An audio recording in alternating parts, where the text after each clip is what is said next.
Hi hello guys, this is Rajesh and welcome to my channel. And మీరు చూస్తున్నారు Rajesh smart information channel.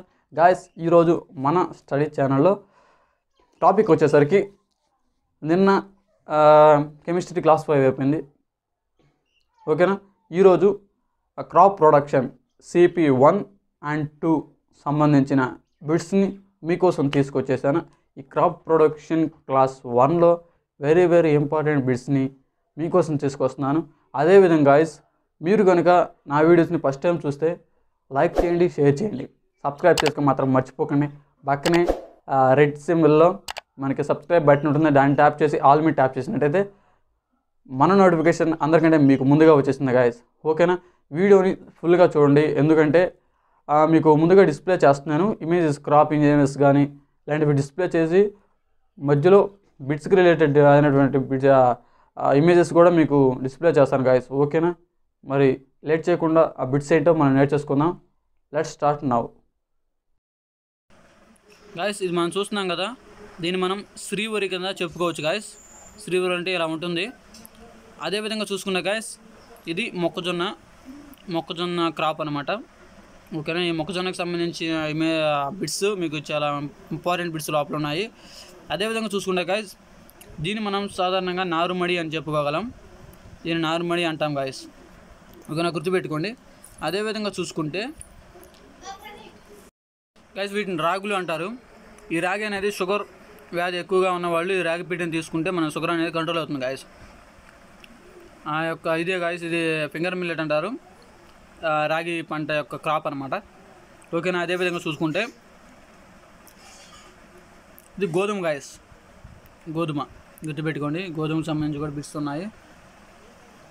అదేవిధంగా చూసుకుంటే ఇది seed drill guys. Seed drill అంటే విత్తనాన్ని ఎదబెట్టే గొర్రు అంటారు, ఓకేనా. ఈ సీడ్ డ్రిల్లో అక్కడ విత్తనాలు వేసినట్టయితే మనం విత్తనాలు అనేది కీప్ డిస్టెన్స్లో మనకి పడతాయి. ఇది గాయస్, ఇది అనేది సీడ్ కమ్ ఫెర్టిలైజర్ డ్రిల్. ఒక దాంట్లోనే విత్తనాలు, ఒక దాంట్లోనే ఎరువులు వాడి యూజ్ చేస్తారు. ఇలా అవుట్ సైడ్లో ఇలాగా మనకి యూజ్ అవుతుంది గాయస్, ఓకేనా.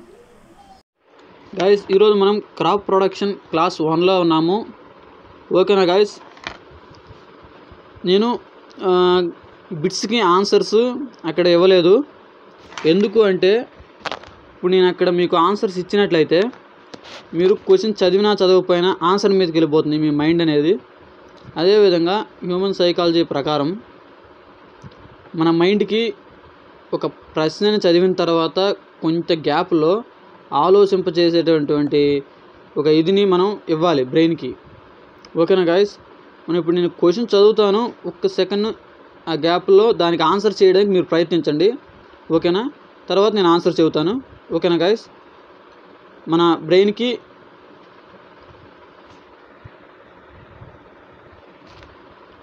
బ్రెయిన్కి ఇలా అలవాటు చేద్దాం ఇక మీదటి నుంచి, ఓకేనా గాయస్. లేట్ చేయకుండా టాపిక్లోకి వెళ్ళిపోదాం. చూసుకుంటే గాయస్, ప్రపంచంలో ప్రధాన ఆహార పంట ఏది? చూసుకుంటే మనం గోధుమ అని చెప్పవచ్చు గాయస్, ఓకేనా. గోధుమ.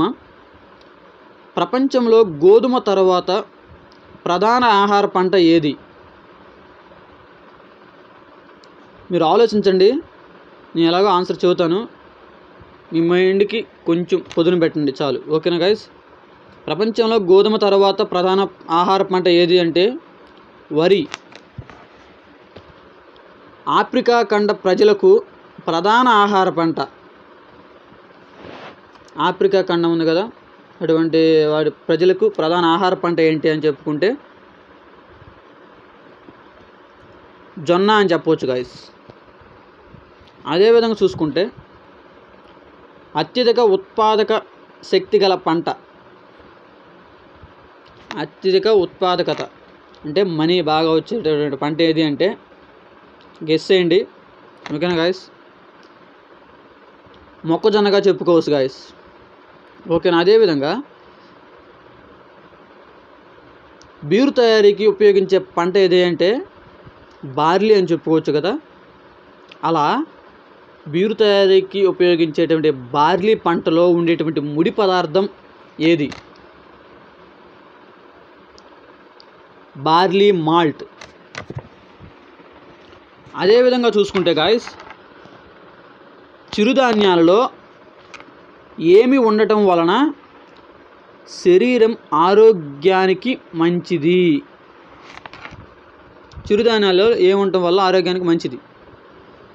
గెస్ చేయండి గాయస్. పీచు పదార్థం ఉండటం వల్ల మనకి శరీరానికి చాలా మంచిది.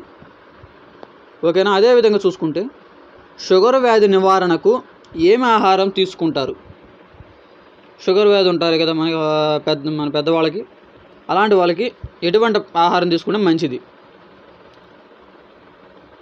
రాగి. ఓకేనా గైస్, రాగి.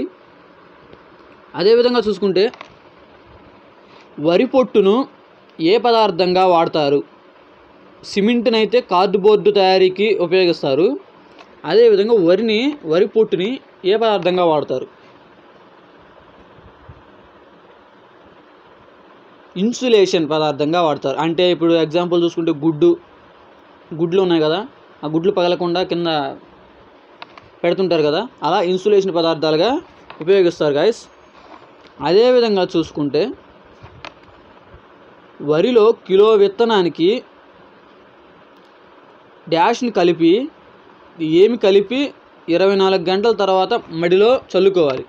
అంటే 1 కేజీ విత్తనాన్ని తీసుకుంటే వరి విత్తనాన్ని 24 గంటల తర్వాత మడిలో చల్లుకోవడానికి ఏం కలపాలి? విత్తన శుద్ధిగా ఏం కలపాలి?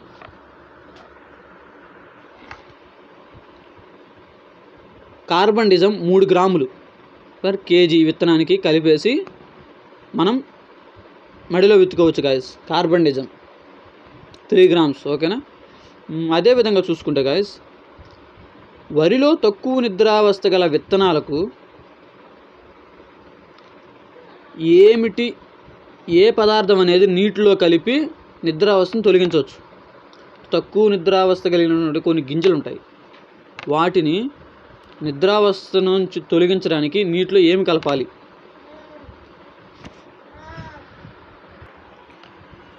నిద్రావస్థను తొలగించడానికి గాయస్ మనం 6.3 ml గాఢ నత్రిక ఆమ్లాన్ని మనం నీటిలో కలిపితే నిద్రావస్థ అనేది తొలగిస్తుంది గాయస్. ఓకేనా. ఎక్కువ నిద్రావస్థ గల వరి రకం చాలా చాలా ఇంపార్టెంట్ గాయస్. చాలాసార్లు అడిగారు ఎగ్జామ్స్లో. ఎక్కువ నిద్రావస్థ కలిగినటువంటి వరి రకం చూసుకుంటే మనం విజేత. ఓకేనా గైస్, విజేత. ఎక్కువ నిద్రావస్థ ఉన్న విత్తనాలు అయితే గాఢనత్రిక ఆమ్లం లీటర్ నీటికి కలిపి 24 గంటలు నానబెట్టాలి. ఎంత ml అనేది గాఢనత్రిక ఆమ్లం కలపాలంటే 10 ml ఎక్కువ నిద్రావస్థ కలిగిన విత్తనాలకి సరిపోతుంది గాయస్. అదే తక్కువ నిద్రావస్థ కలిగిన విత్తనాలకి అయితే 6.3 ml. ఓకేనా. అదేవిధంగా చూసుకుంటే గాయస్ దంపనారుమడికి విత్తన మోతాదు. దంపనారుమడి అంటే దమ్ము చేసి నారేస్తారు, అటువంటి వాటికి విత్తన మోతాదు ఎంత? నేను కొంచెం గ్యాప్ ఇస్తున్నాను కదా, ఈ గ్యాప్లో మీరు ఆలోచించండి. ఓకేనా గైస్. మనం బ్రెయిన్కి ఆలోచింపజేస్తేనే ఎప్పటికప్పుడు యాక్టివ్గా ఉంటుంది. నేను అక్కడ యొక్క ఆన్సర్ని డిస్ప్లే చేశారనుకో, మీ యొక్క మన బ్రెయిన్ అనేది దాని మీద ఫోకస్ వచ్చేసి ఆ ఆన్సర్ మాత్రం గుర్తుపెట్టుకుంటుంది, క్వశ్చన్ మర్చిపోతుంది. ఓకేనా గైస్. అది అందుకోసమే ఈ చిన్న ప్రయత్నాన్ని మొదలు పెడుతున్నాను. ఓకేనా. అదేవిధంగా చూసుకుంటే దంపనారుమడికి విత్తన మోతాదు ఎంత? 20 నుంచి 25 కేజీలు గాయస్. ఓకేనా. వెదజల్లడానికి విత్తన మోతాదు 24 నుంచి 30 కేజీలు. గొర్రుతో విత్తడానికి విత్తన మోతాదు 30 నుంచి 36 కేజీలు గాయస్. గొర్రుతో విత్తడం ముందుగా డిస్ప్లే చేశాను కదా, విత్తనం మీద పెట్టే గొర్రెని, దాంతో అయితే 30 నుంచి 36 కేజీలు అనేది ఎకరాకి సరిపోతుంది గాయస్. అదేవిధంగా చూసుకుంటే శ్రీవరికి విత్తన మోతాదు. ఇది నేను అగ్రిసెట్ రాసినప్పుడు ఈ క్వశ్చన్ అడిగారు. ఓకేనా గైస్, గుర్తుపెట్టుకోండి, అగ్రిసెట్లో ఇది అడిగారు. 2 కేజీలు. ఓకేనా గైస్, శ్రీవరికి విత్తన మోతాదు అంతా 2 కేజీలు. అదేవిధంగా చూసుకుంటే శ్రీ పద్ధతిలో 8 రోజులు గల మొక్కలను, అంటే శ్రీ పద్ధతిలో శ్రీ వరి ఉంటుంది కదా, ఆ వరి 8 రోజులకి కొన్ని ఆకులు వస్తాయి. ఆ ఆకులతో దృఢంగా నాటుకోవాలి. ఆ ఆకులు అనేవి ఎన్ని ఆకులు వస్తాయి 8 రోజులకి చూసుకుంటే మనం 2 నుంచి 3 ఆకులు వస్తాయి గాయస్.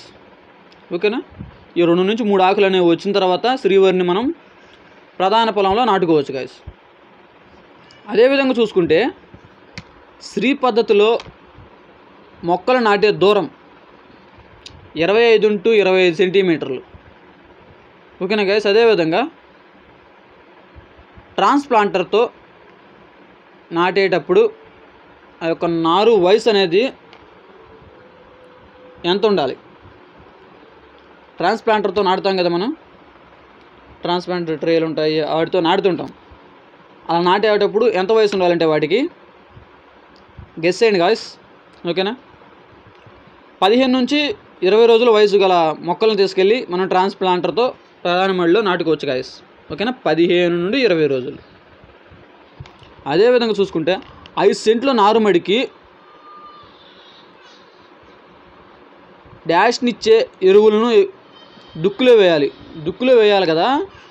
5 సెంట్ల నారుమడి తీసుకుంటే ఎరువులు అనేది దుక్కులో వేయాలి. అవి ఏమి ఇచ్చేటి అంటే 2 కేజీలు నత్రజని ఇచ్చేవి, భాస్వరం ఏమో 1 కేజీ ఇచ్చేది, పొటాషియం 1 కేజీ ఇచ్చేటటువంటి ఎరువుల్ని మనం ఆ యొక్క 5 సెంట్ల నారుమడిలో మనం దున్ని దాంట్లో కలిగి దున్నేసేయాలి. ఓకేనా గైస్, అర్థమైంది అనుకుంటున్నాను. ఇంకోసారి చెప్తాను వినండి. నత్రజని అనేది 2 కేజీలు, భాస్వరం అనేది 1 కేజీ, పొటాషియం అనేది 1 కేజీ. ఈ 3 ఈ క్వాంటిటీలో ఉండేటువంటి ఎరువులను వేసుకొని మనం కలిగి దున్నేసుకోవాలి గైస్. ఓకేనా, 5 సెంట్ల నారుమడిలో. అదేవిధంగా చూసుకుంటే వరిలో జింకు లోపాన్ని గమనిస్తే లీటర్ నీటికి ద్రావణం అనేది ఎంత మోతాదులో పిచికారీ చేయాలి? 2 గ్రాములు పర్ లీటర్ వాటర్ గాయస్. అంటే జింక్ సల్ఫేట్ అనేది వరిలో జింక్ లోపం వస్తే జింక్ సల్ఫేట్ అనేది 2 గ్రాములు లీటర్ వాటర్ కలిపేసి పిచికారీ చేసుకోవాలి. ఓకేనా, అదేవిధంగా చూసుకుంటే గాయస్ ఖరీఫ్ వరిలో చదరపు మీటర్కు ఎన్ని మూనెలు ఉండాలి? రబీలో అయితే ఎన్ని మూనెలు ఉండాలి? ఇప్పుడు ఖరీఫ్లో ఒక చదరపు మీటర్కు చూసుకుంటే ఎన్ని మూనెలు ఉండాలంటే 33 మూనెలు ఉండాలి. రబీలో చూసుకుంటే 44 మూనెలు అనేవి ఉండాలి గాయస్. ఇది ఈ బిట్ కూడా అడిగాడు అగ్రిసెట్లో. శ్రీ విత్తన మోతాదు ఒకటి, ఈ బిట్ అనేది నేను ఎగ్జామ్ రాసినప్పుడు ఈ 2 బిట్లు అడిగాడు గాయస్. సిపిలో గుర్తుపెట్టుకోండి, ప్రతి ఒక్కటి చాలా చాలా ఇంపార్టెంట్.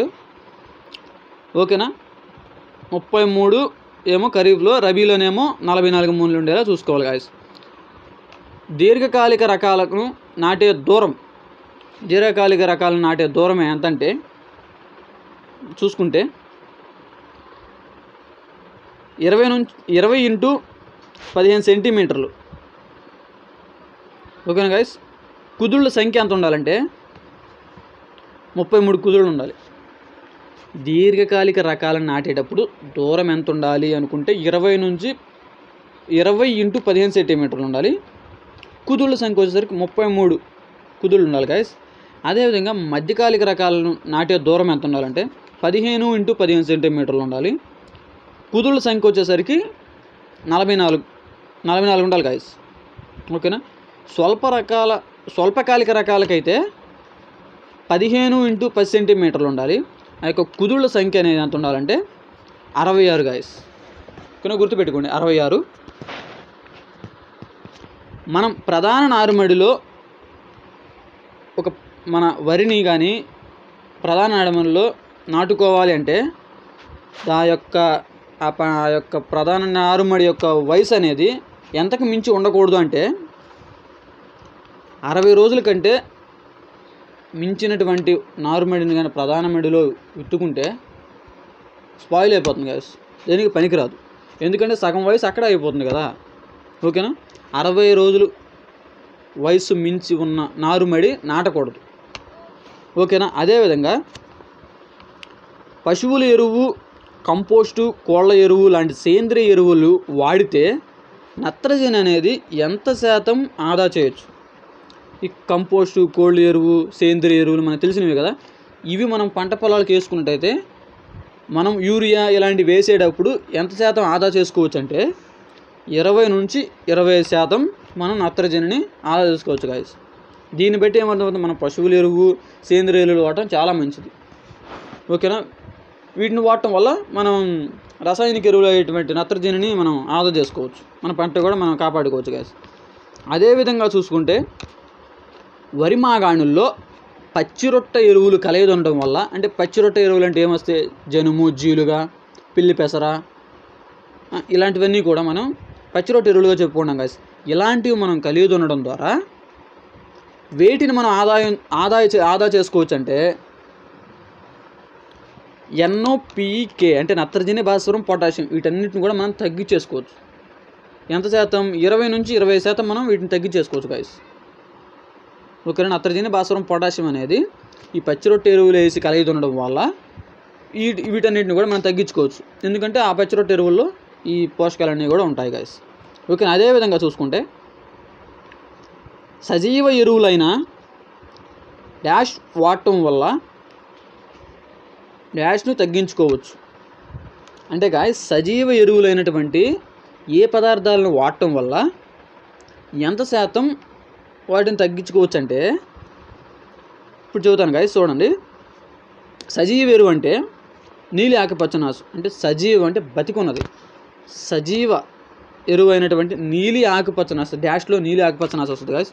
సజీవ ఎరువులైనటువంటి నీలి ఆకుపచ్చ నాచు అనేది వాడటం వల్ల మనం 10 నుంచి 20% నత్రజని, భాస్వరం, పొటాషియమే కాకుండా అజోస్పైరిల్లం, అజోబ్యాక్టీరియం వంటి వాటిని కూడా మనం తగ్గించుకోవచ్చు గాయస్. ఓకేనా. మనకి పంటకు అంటే ఇవన్నీ తగ్గించుకోవచ్చు అంటే అర్థం ఏంటి, ఇవన్నీ కూడా ఈ యొక్క నీలి ఆకుపచ్చ నాచులో ఉంటాయని అర్థం. ఓకేనా గాయస్. అదేవిధంగా ఇంకో బిట్ 30వ బిట్ చూసుకుంటే గాయస్, నీలి ఆకుపచ్చ శైవలాలు వరి పొలాల్లో వేస్తే ఎకరాకు ఎంత నత్రజని అందుతుంది? గెస్ చేయండి గాయస్, ఆలోచించండి కొంచెం, జస్ట్ అలా మీకు ఆలోచింప చేయాలనే ఇలా ఆన్సర్స్ ఇవ్వకుండా చేస్తున్నాను. ఓకేనా.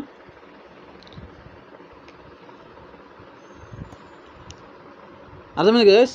నీలి ఆకుపచ్చ నాచు అనేది మనం వరి పొలాల్లో వేస్తే ఎకరా పొలంలో నీలి ఆకుపచ్చ నాచుని పెంచామనుకోండి, దాని ద్వారా మనకి నత్రజని ఎంత అందుతుందంటే 10 కేజీలు నత్రజని అనేది అందుతుంది గాయస్. ఒక ఎకరాకి 10 కేజీలు నత్రజని అందుతుందంటే మనకి ఆ యూరియా ఎంత ఆదా అవుతుందో చూడండి. ఓకేనా గైస్. అదేవిధంగా చూసుకుంటే నత్రజని యొక్క జీవన ఎరువు, నత్రజనికి సంబంధించిన జీవన ఎరువులు ఏంటి అంటే అజిటోబ్యాక్టర్, అజోస్పైరిల్లం. ఈ రెండు కూడా అజిటోబ్యాక్టర్, అజోస్పైరిల్లం అనేవి ఈ రెండు కూడా నత్రజని జీవన ఎరువులు గాయస్. ఓకేనా.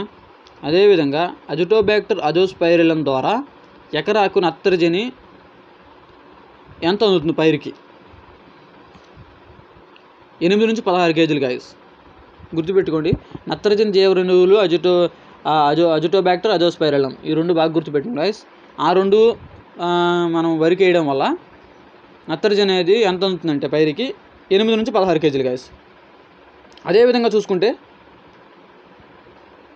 అజిటోబ్యాక్టర్, అజోస్పైరిల్లం ఎకరాకి విత్తనానికి ఏ కల్చర్ను వాడతారు గైస్? ఎకరా విత్తనం అనేది మనం విత్తుకోవాలనుకోండి, అజిటోబ్యాక్టర్, అజోస్పైరిల్లం అనేది ఆ విత్తనానికి ఎంత కలపాలి అనేది అక్కడ బిట్ అనమాట. ఓకేనా. అజిటోబ్యాక్టర్, అజోస్పైరిల్లం అనేది ఎకరాకి మనం చల్లుకోవాల్సిన విత్తనానికి ఎంత పట్టాలి? అజిటోబ్యాక్టర్, అజోస్పైరిల్లం అనేది 200 నుంచి 400 గ్రాములు గాయస్. సారీ గాయస్, 200 నుంచి 400 గ్రాములు గాయస్. ఓకేనా. అదేవిధంగా చూసుకుంటే భాస్వరపు జీవన ఎరువు, నత్రజని జీవన ఎరువులు అజిటోబ్యాక్టర్, అజోస్పైరిల్లం. భాస్వరం జీవన ఎరువు పాస్పోబ్యాక్టీరియా. ఓకేనా గైస్, గుర్తుపెట్టుకోండి ఈ రెండు కూడా భాస్వర జీవన ఎరువు, పాస్పోబ్యాక్టీరియా. అదేవిధంగా నాటిన 2 నుంచి 4 వారాలు ముదురు ఆకులు, అంటే ఇప్పుడు ఒక పంట వరి అనేది నాటిన 2 నుంచి 4 లేదా 6 వారాల్లో ముదురుకు అంటే ఆకుల చివరల్లో ముదిరిపోయి ఈనెలకు ఇరుప్రక్కల తుప్పు లేదా ఇటుక రంగు మచ్చలు కనపడతాయి గాయస్.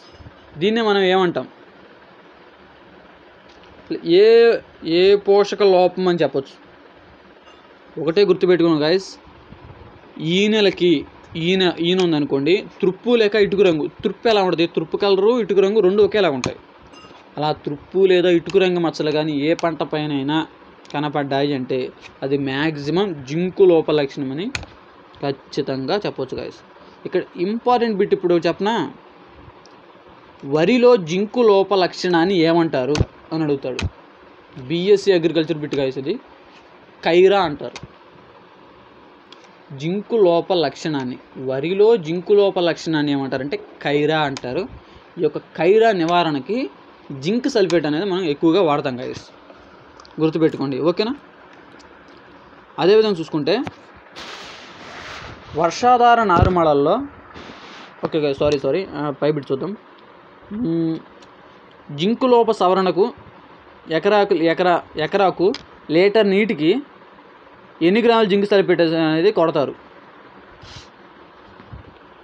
గాయస్? జింక్ సల్ఫేట్ అనేది 5 రోజుల వ్యవధిలో 2 నుంచి 3 సార్లు పిచికారీ చేయాలి గాయస్. ఇప్పుడు మనం వరి ఉంది, దాంట్లో జింక్ లోప లక్షణం కానీ కనపడింది అనుకోండి, మనం 2 గ్రామ్స్ పర్ లీటర్ వాటర్కి కలిపేసేసి ఆ ఎకరాకి ఎన్ని లీటర్లు అయితే సరిపోతాయో అన్ని లీటర్లకు సంబంధించినటువంటి జింక్ సల్ఫేట్ని కలిపేసి 5 రోజుల వ్యవధులు, అంటే 5 రోజుల వ్యవధి అంటే రోజు మార్చి రోజు అన్నట్టు 2 నుంచి 3 సార్లు ఆపకుండా స్ప్రే చేయాలి కదా. అప్పుడు జింక్ లోప లక్షణం అనేది సవరించవచ్చు మనం. అదేవిధంగా లేత చిగురులకు తెల్లగా మారి ఉధృతి ఎక్కువగా ఉన్నప్పుడు ఇటుక రంగు మచ్చలు వచ్చి ఆకుల నిర్జీవంగా అవుతాయి. దీనిని ఏ లోప లక్షణం అంటారు? సింపుల్గా ఒకటే గుర్తుపెట్టుకోండి, జింకు లోప లక్షణం అంటే నీకు ఇటుక రంగు మరియు తుప్పు రంగు కనపడతాయి. జింకు లోప లక్షణం అంటే ఇటుక మరియు తుప్పు రంగులు కనపడతాయి కదా. అదేవిధంగా ఇనుము లోప లక్షణానికి తెలుపు రంగుగా మారిపోతాయి, తెల్లగా అయిపోతాయి. ఇప్పుడు ఈ బిట్కి ఆన్సర్ ఏంటంటే ఇనుపు లోప లక్షణం అంటారు. ఈ ఇనుపు లోప లక్షణం వల్ల తెల్లగా మారిపోతుంది ఆకు, ఓకేనా గైస్. అదేవిధంగా చూసుకుంటే మనం వర్షాధార నారుమడల్లో అంటే మెట్టవరిలో ఎక్కువగా కనిపించే లోపం ఏంటంటే ఇనుము లోపం, ఐరన్ లోపం ఎక్కువ కనపడుతుంది గాయస్. అంటే వర్షాధారం అంటే వర్షాల మీదే ఆధారపడి వరిని అనేది వేస్తారు.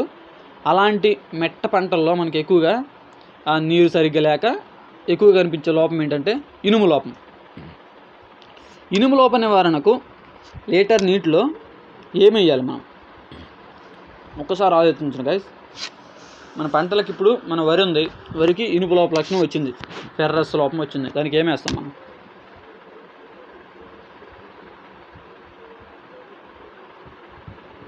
20 గ్రాముల అన్నబేది అంటే ఫెర్రస్ సల్ఫేట్, ఓకేనా, ఇనుము సల్ఫేట్ అంటారు, అన్నబేదిని వేస్తాము. అదేవిధంగా నిమ్ముప్పు, ఈ రెండింటిని కలిపి మనం ఆ స్ప్రే చేసినట్టయితే మనకి ఇనుపు లోప లక్షణం అనేది పోతుంది గాయస్ వరిలో. అదేవిధంగా వరి పంటకు నీటి అవసరం సుమారు చాలా ఇంపార్టెంట్. వరి పంటకు కావాల్సిన నీరు ఎంత ఉండాలంటే 1250 మిల్లీమీటర్లు అనేది నీరు అనేది ఉండాలి గాయస్, ఓకేనా. అదేవిధంగా చూసుకుంటే వరిలో ఎంత శాతం గింజలు గోధుమ రంగు లేదా పసుపు రంగుకు వస్తే కోస్తారు? పంట ఉంది, ఎంత శాతం పసుపు రంగులోకి మారితే మనం కోస్తామంటే పంటని మ్యాక్సిమం 80% కానీ పసుపు రంగు లేదా గోధుమ రంగులోకి వచ్చేస్తే మనం హార్వెస్టింగ్కి వచ్చేసిందని చెప్పేసి కోసేసి కళ్ళల్లా ఆరబెడతాం గైస్, ఓకేనా. కోత సమయంలో వడ్ల గింజలో తేమ శాతం ఎంత ఉండాలి? కోసేటప్పుడు అంటే మనం 80% గింజ గోధుమ రంగులో వచ్చినప్పుడు కోస్తాం. అలా కోసే సమయంలో గింజలో తేమ ఎంత ఉండాలి అంటే 20 నుంచి 22% ఉండాలి గైస్. 20 నుంచి 22% తేమ ఉన్నప్పుడు కోసి ఆరబెడితే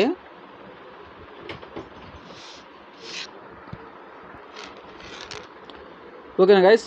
అది మనం 20 నుంచి 22% తేమ ఉన్నప్పుడు మనం కోసేసి కళ్ళాలు ఆరబెడతాం కదా, అవి దగ్గర 14% ఉన్నప్పుడు మనం నిల్వకి ఎక్కువగా పనికొస్తాయి. ఆ 14% తేమ అనేది వచ్చేంత వరకు కూడా ఆరబెట్టి డ్రై చేసి మనం నిల్వ చేస్తాం గైస్, ఓకేనా. అదేవిధంగా పన నుండి వడ్ల గింజలను వేరు చేయడాన్ని ఏమంటారు? అంటే ఇప్పుడు పన ఎలా అంటే ఇప్పుడు వరి కోసిన తర్వాత ఒక తీసుకుంటే అది పన అంటారు. ఆ పన నుంచి ఆ గింజల మొత్తాన్ని వేరు చేయడాన్ని ఏమంటారు? ఒకసారి ఆలోచించండి, గెస్ అయ్యండి గాయస్.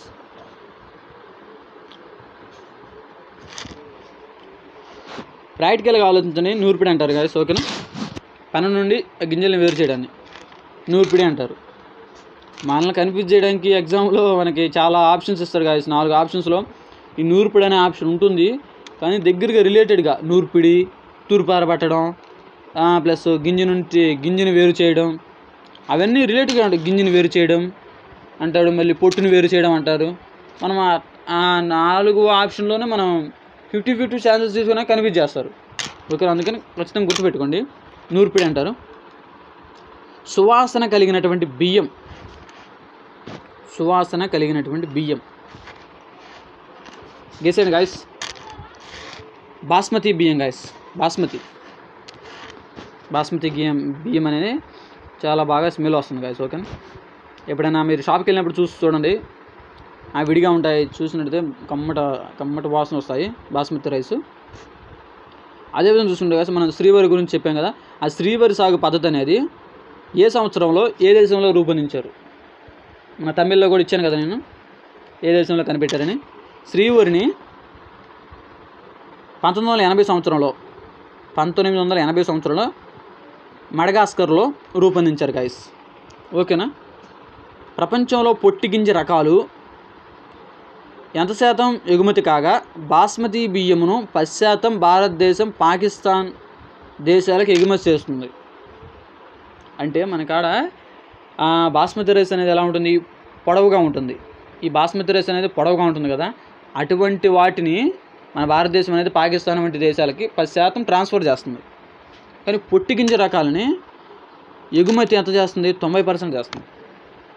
ప్రపంచంలో పొట్టి గింజ అనే రకాలని 90% అనేది ఎక్స్పోర్టింగ్ అవుతూ ఉన్నాయి, ఇతర దేశాల నుంచి ఇటు అటు తిరుగుతూ ఉన్నాయి.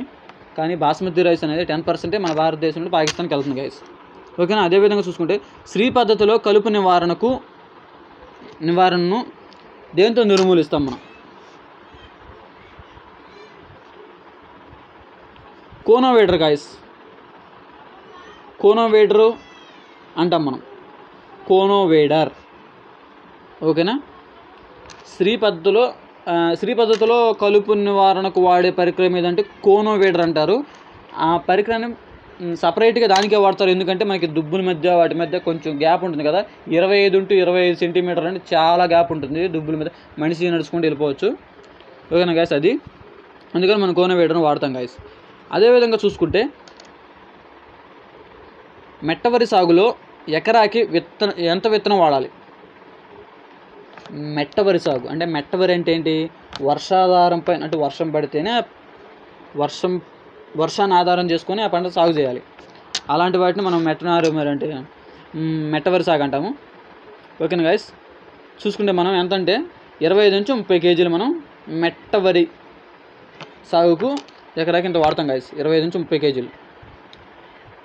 అదేవిధంగా చూసుకుంటే మెట్టవరిలో 30 కేజీల విత్తనానికి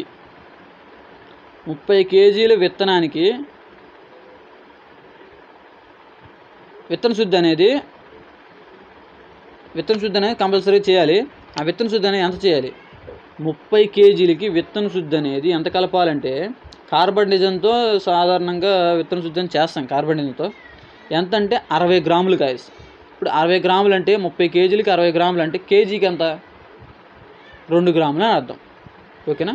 కేజీకి వచ్చి 2 గ్రాములు. అలా గుర్తుపెట్టుకోండి. వాడు ఎన్ని విధాలుగా ఇచ్చినా, మీకు 100 కేజీలు అన్నాడు అనుకో, 100 కేజీల విత్తనానికి మీరు ఎంత కార్బనిజం కలపాలన్నాడు అనుకో, 200 గ్రాములు, ఓకేనా? అలాగా ఇప్పుడు 50 కేజీలకు అనుకో 100 గ్రాములు, అలాగా ఇప్పుడు 30 కేజీలకు కాబట్టి 60 గ్రాములు గాయస్, ఓకేనా? కార్బనిజం కలిపేసి విత్తనం శుద్ధి చేసుకోవాలి. వరిలో పొట్టి గింజ రకాలు 90% ఎగుమతి అవుతున్నాయి కదా, అవి దేనికి చెందినవి? వరిలో జపానికా అనేటువంటి కుటుంబానికి చెందినటువంటి పొట్టి గింజ రకం 90% ఎగుమతి అవుతుంది గాయస్. ఓకేనా. ఆ డాష్లో మనం జపానికా అనేది రాసుకోవాలి. మొక్కజొన్న అనేది ఆవిర్భవించింది ఎక్కడ అంటే ఎక్కడ గాయస్ చెప్పండి. మొక్కజొన్న అనేది ఎక్కడ ఆవిర్భవించింది అంటే పుట్టింది. మొక్కజొన్న అనేది ఎక్కడ పుట్టింది ఫస్ట్ పంట అది మెక్సికో గాయస్, గుర్తుపెట్టుకోండి. మెక్సికో మొక్కజొన్న ఎంఎం. ఓకేనా. ఎంఎం మెక్సికో మొక్కజొన్న. ఓకేనా. అదేవిధంగా చూసుకుంటే ప్రపంచంలో మొక్కజొన్న ఉత్పత్తిలో అగ్రదేశం. మొక్కజొన్న అంటే మొక్కజొన్న అనేది ఆవిర్భవించింది మెక్సికో అయినా కానీ ప్రపంచం మొత్తంలో మొక్కజొన్న ఉత్పత్తి చేసే అగ్రదేశం ఏంటంటే మనం ఏమని చెప్పుకోవచ్చు గెస్ చేయండి. అమెరికా అని చెప్పుకోవచ్చు గైస్. 57% అక్కడే పండుతుంది. మొత్తం 100% ప్రపంచం మొత్తంలో 100% తీసుకుంటే దాంట్లో 57% అమెరికాలోనే పండుతుంది గైస్ మొక్కజొన్న అనేది. ఓకేనా.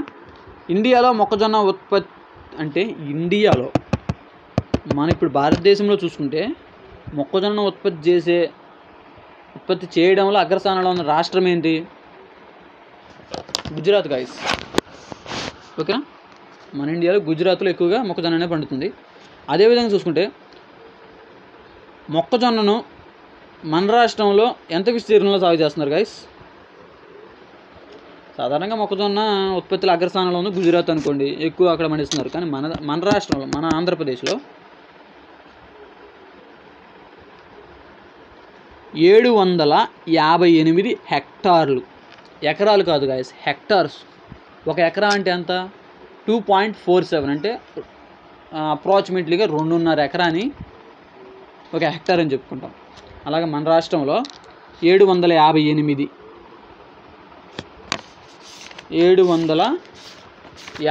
అయినటువంటి హెక్టార్లు అనేది పండుతుంది గాయస్. ఓకేనా. గమనించండి. అదేవిధంగా చూసుకుంటే లక్షల హెక్టార్లు గాయస్ అది. ఓకేనా. మొక్కజొన్న మన రాష్ట్రంలో పండుతుంది 758 లక్షల హెక్టార్లు. ఓకేనా. లక్షల హెక్టార్లు గుర్తుపెట్టుకోండి.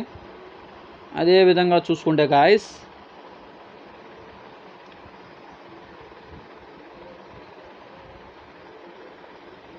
అదేవిధంగా మొక్కజొన్న కాండం ఉంటుంది కదా, ఆ కాండంను వేటి తయారీలో వాడతారు. సైలేజ్ ఉంటుంది కదా. సైలేజ్ అంటే మనం మిషనరీలో చూసుకున్నాం. అంటే తునకలుగా చేసేసి ఇప్పుడు మొక్కజొన్న కండలు ఇరిచేసిన తర్వాత ఇదనేది అది ఉంటుంది కదా కాండం అనేది, దాన్ని చిన్న చిన్న తునకలుగా చేయడానికి సైలేజ్ అంటారు. ఆ సైలేజ్ తయారీలో మొక్కజొన్న కాండాన్ని ఎక్కువగా వాడతారు గాయస్. ఓకేనా. మీ బిట్టే చెప్పకుండా దాని యొక్క సబ్జెక్ట్ని చదువుతున్నాను, గమనించండి. అదేవిధంగా చూసుకుంటే మొక్కజొన్న నుండి ఎటువంటి రసాయన పదార్థాలు తయారు చేయవచ్చు? మొక్కజొన్న నుండి ఎటువంటి రసాయన పదార్థాలు తయారు చేయవచ్చు గాయస్? గెస్ చేయండి. ఆల్కహాలు, ఇథనాల్ కావచ్చు. ఓకేనా. ఆల్కహాలు ప్లస్ ఇథనాల్ అనే రసాయనాలని మనం ఆ యొక్క మొక్కజొన్న నుంచి మనం తయారు చేయొచ్చు గాయస్. మొక్కజొన్నలో ఎక్కువగా ఏముంటాయి చూసుకుంటే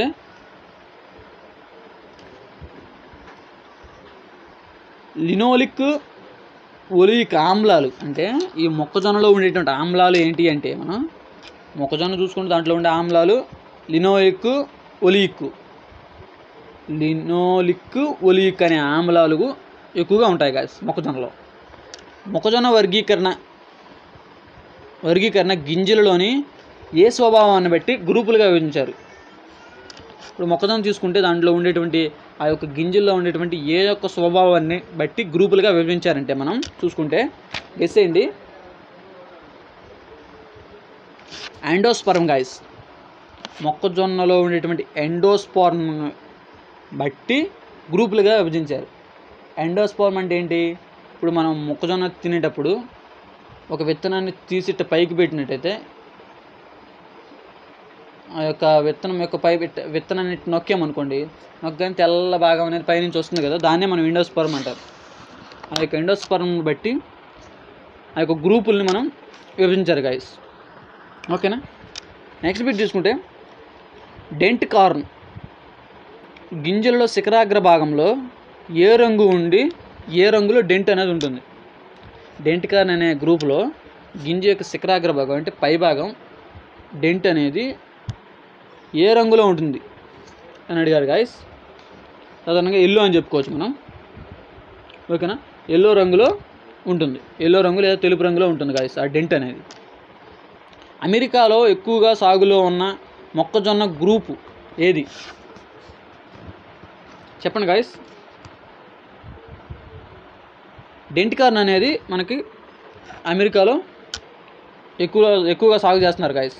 ఓకేనా, ప్రపంచంలో కల్లా అమెరికాలోనే ఎక్కువగా మొక్కజొన్న సాగు చేస్తున్నారు. ఎంత పర్సెంటేజ్ అంటే 57% అని చెప్పుకున్నాం కదా. దాంట్లో కూడా ఎక్కువగా మనం సాగు చేసేది అమెరికాలో డెంట్ కార్న్ అనే గ్రూప్ని ఎక్కువగా సాగు చేస్తారు గాయస్. ఓకేనా, కార్బోహైడ్రేట్ల పరిమాణం ఎక్కువగా ఉండే మొక్కజొన్న గ్రూపు. కార్బోహైడ్రేట్లు అంటే కార్బోహైడ్రేట్లు, పిండి పదార్థాలు ఇవి ఉంటాయి కదా, అవన్నీ కూడా ఎక్కువగా ఉండేటువంటి గ్రూప్ ఏది అంటే మనం చూసుకుంటే ఫ్లింట్ కార్న్ గాయస్. ఓకేనా, ఫ్లింట్ కార్న్లో మనకి ఎక్కువగా ఈ కార్బోహైడ్రేట్స్ అనేవి ఉంటాయి గాయస్. అదేవిధంగా చూసుకుంటే పేలాలు చేయడానికి అనుకూలమైన మొక్కజొన్న రకం. పేలాలు తయారు చేయడానికి మనం పాప్కార్న్స్, సినిమాడి అట్రస్లు తింటున్నాం కదా, అటువంటి వాటికి మనకు పాప్కార్న్ అనేటువంటి గ్రూప్ కలిగినటువంటి మొక్కజొన్న రకం అనేది మనం పాప్కార్న్స్ తయారు చేయడానికి ఉపయోగిస్తారు గాయస్. ఓకేనా, అసలు ఈ గ్రూపులన్నీ దేన్ని బేస్ చేసుకొని డివైడ్ చేశారు? ఎండోస్పర్మ్. గుర్తుపెట్టుకోండి, ఎండోస్పర్మ్. ఓకేనా, అదేవిధంగా ఎక్కువ ఉప్పు కలిగిన మొక్కజొన్న గింజల రకం గ్రూప్ ఏది అంటే ఆ యొక్క మొక్కజొన్నలో ఎక్కువ ఉప్పు అనేది కలిగి ఉంటుంది. ఆ యొక్క గ్రూప్ ఏంటంటే మనం చూసుకుంటే గాయస్ మనం flour corn guys. FLOURCORN flour corn అంటారు. దీంట్లో ఉప్పు అనేది ఎక్కువగా ఉంటుంది గాయస్ ఈ గ్రూప్లో. ఓకేనా, అదేవిధంగా ఏ గ్రూపు ఎండిన తర్వాత ఎక్కువ వంకర్లు తిరిగి ఉన్నటువంటి మొక్కజొన్న గ్రూపు. ఓకేనా, ఏ మొక్కజొన్న గ్రూపులో ఎండిన తర్వాత ఆ గింజ అనేది వంకర తిరిగి ఉంటుంది. అది ఏ గ్రూప్ అంటే మనం చూసుకుంటే స్వీట్ కార్న్ తెలుసుగా గాయస్. స్వీట్ కార్న్, ఆ స్వీట్ కార్న్ అనేది ఒకవేళ ఎండిపోయింది అనుకోండి, అది వంకరలు తిరిగి ఉంటుంది. చాలా ఇంపార్టెంట్ గాయస్. ఓకేనా, ఈ గ్రూప్కి సంబంధించిన ఒకసారి ఎందుకు చదువుతున్నారంటే మీకు సింపుల్గా ఉంటాను అంటే ఇక్కడ డిఫరెన్స్ మీకు అర్థమవుతుంది కదా. కార్బోహైడ్రేట్ పరిమాణం ఎక్కువగా ఉండే రకం ఏంటి, పేలాలు తయారు చేయడానికి అనుకూలమైన రకం ఏంటి, అమెరికాలో ఎక్కువగా సాగులో ఉన్న మొక్కజొన్న గ్రూప్ ఏంటి, ఎక్కువ ఉప్పు కలిగినటువంటి గింజ గ్రూప్ ఏంటి, ఇలా ఇవన్నీ కూడా మీకు 1 by 1 ఎందుకంటే ఇచ్చానంటే మీకు ఆ డిఫరెన్స్ సింపుల్గా తెలుస్తుంది. ఓకేనా గైస్. అదేవిధంగా చూసుకుంటే ఏ గ్రూప్ గింజలు పగిలిన తర్వాత బూడిద వర్ణం గల పదార్థం అనేది కనిపిస్తుందంటే యాక్సీకార్న్ గాయస్. యాక్సీకార్న్ అనే గ్రూప్లో మనకి ఆ యొక్క గింజ అనేది పగలగానే బూడిద వర్ణం అనేది బయటకు వస్తుంది.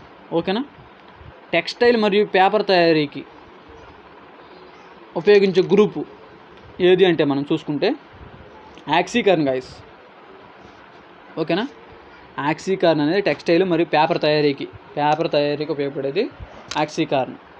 ఓకేనా, అదేవిధంగా చూసుకుంటే మొక్కజొన్న మవ్వకుళ్ళు ఉంటుంది కదా. మవ్వకుళ్ళు అంటే